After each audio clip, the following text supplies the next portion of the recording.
evening! First of all, I would like to say that I have been drinking Coke. That's one part Coke and one part Jack Daniels. oh.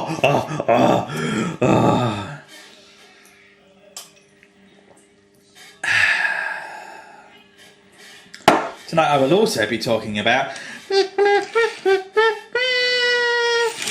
Transformers, never in the movie, but was in a 2-pack with another toy that wasn't actually coloured like the one in the film, but they did it anyway just to look the G1 character, even though the head mould on it is very disappointing.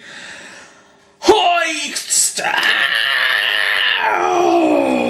Okay, so obviously Hoist in the original one was a pickup truck. I'd like to think that the Hoist bio for this guy, which if there is one I haven't read, because I don't really read the boxes, because when I've got a toy, I'm very much just get home and open the box and play with it. People who don't ever take their toys out of the box are crackers. But I really like to think, because this guy is stocky. He's like the Phil Mitchell of Transformers. He's hench. He's just wide. He looks like a ultimate cage fighter boxer guy. But Hoist in the original one was more scientist than he was fighty man. And this guy's just beefcake. And yes, okay, kibble. And yes, he's got visible head syndrome. And yeah, alright, he's got a massive wee heart underneath, and there's loads and loads of robot kibble. But it's not the end of the world, because on top, look, aside from the massive Ironhide-ish groove down the bonnet, which I'm not particularly pleased with, it's all good. There's not too much crap that shows through the windscreen. He's got this daft Autobot logo on the top. Really not keen about that. And it's not in the middle either. If you look at the lines on the bonnet compared to the Autobot logo, it's off centre and a bit twisted. Quality control, anybody? But generally, pretty good. He's got a moving hook, and his hook moves there, and it moves there, and it is on like a thing here, so it can go up and down like that, which I like, and then you hang it like that, it is fine. And it's also got a light bar here, and if you can look, it's got teeth on the light bar, so when you move one, the other one moves! You'll see what that's for presently. Oh, bollocks. He doesn't really come apart hugely easily, but at the same time, if you play with him, the front section is a little bit wayward. So yeah, yellow lights on the front, exactly the same colour as the yellow light bars on the side. It's all good.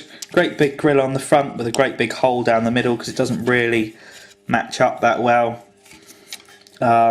Nice silver here, and then boring Optimus Prime's knee joints and grey there. Why they didn't do this bit when they did do this bit, I shall never know.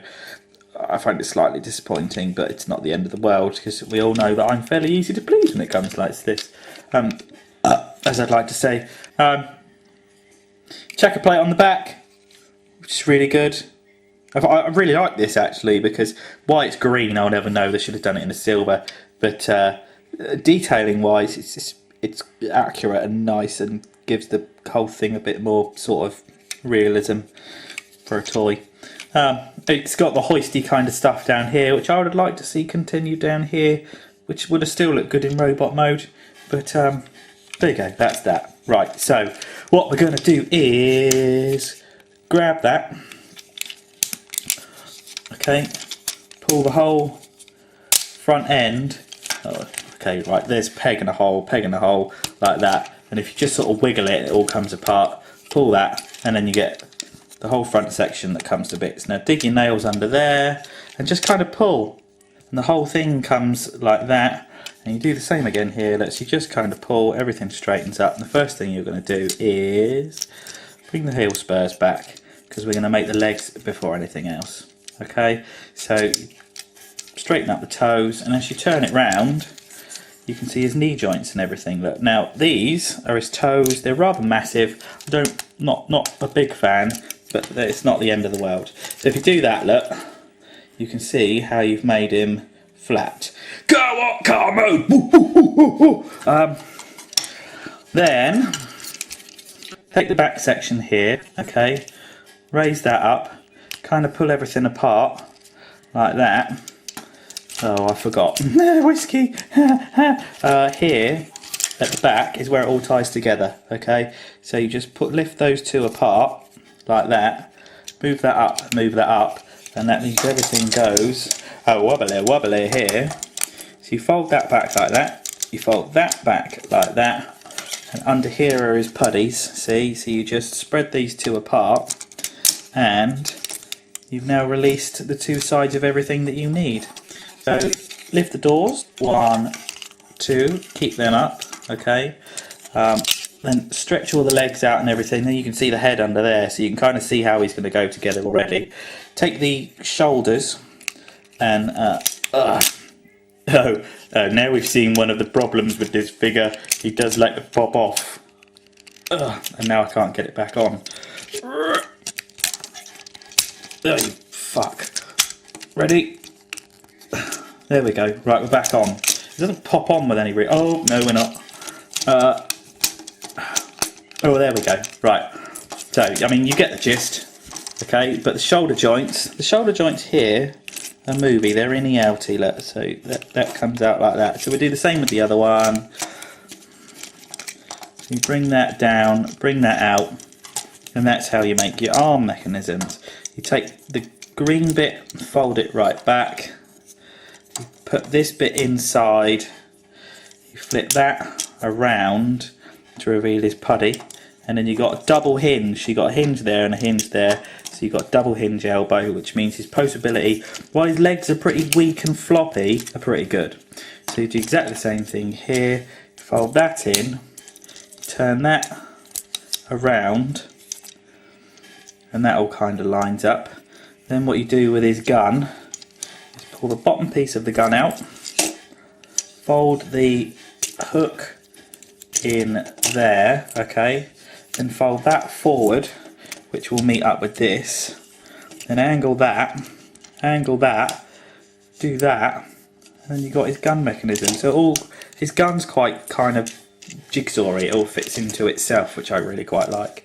And that's pretty much it. All you do is take the top panels, flap that back, the doors stay nice and open. As you can see at the back, he's not got too much in the way of kibble, and he's not got too much of a backpack. It's all pretty good. And then from the front, let me just sort of straighten him up a bit. And then you lift the head back. The head kind of comes forward and up, and then that gives him a much more... Oh, I've completely missed that on the camera. So his head, when you pack it away, is sort of forward like that, which looks a bit kind of hidey. But when you pull that up and like that, his head's on a ball joint. Just gives him a bit more. And the other thing that he is really good for is... where are we? Oh, the demon eyes, So if we put that back down without the camera falling over. So there we go. So twist his legs, get him stood kind of correctly. But as you can see, if you put these flat and actually have the hinges up a bit higher, then you do get slightly more standability out of him. But his standability factor is poor, to be fair, because you need to kind of rest his gun on the floor in order for him to stand up. But there you have Transformers ROTF HOIST. He's fairly tall. If I do a size comparison in comparison to my hand, that's my hand and that's him. Let's move him back a little bit and look. That's dead. Well, who else have we got here? I'm looking for figures. Where are they? That'll do. Here's Ejector. So he's that big, look. So Ejector's tiny, we know that. He's fairly big. So let's have a quick tour around him. Gun, likey, we've spoken about. These big fat chunky legs, really good.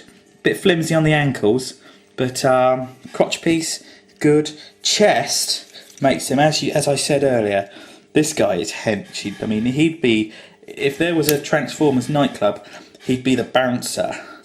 Oh, your name's not there, you're not coming in. Really, really good face mould. Biggest disappointment is he's just floppy. He doesn't stand up very well, which is somewhat disappointing, really.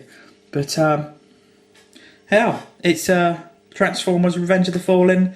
Never in the movie. Would have preferred the white and blue one that came with Bumblebee, but to be honest with you, when I saw it in the box, I never actually knew it transformed. Hoist. So SMS number 1. Ditching the intro because no one likes it. Bye.